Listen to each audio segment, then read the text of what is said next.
Everyone's heard of Alexander the Great, but have you heard of the Alexander who was not so great, and who minted this coin? Yes, in Alexander III's own lifetime, there was a fabulously confusing Alexander I, more often referred to as Alexander the Molossian to avoid a mix-up. Alexander the Molossian's introduction into high society was rudely interrupted when, during his wedding to Alexander III's full sister, Kleopatra, the Macedonian king Philip II was assassinated.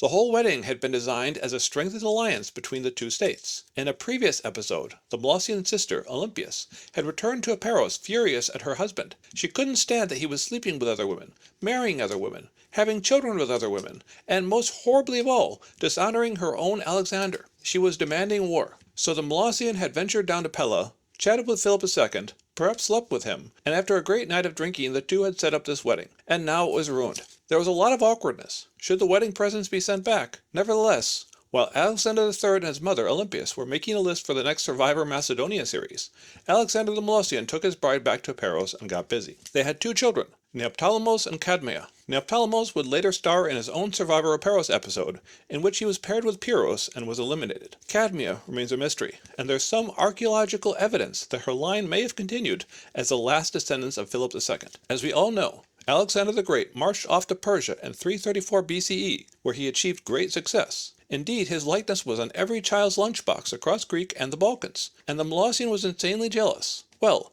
if Alexander was going to take the eastern half of the world, he would take the western. Only he didn't have much of an army. All that changed one day when he was reading the newspaper. Wanted.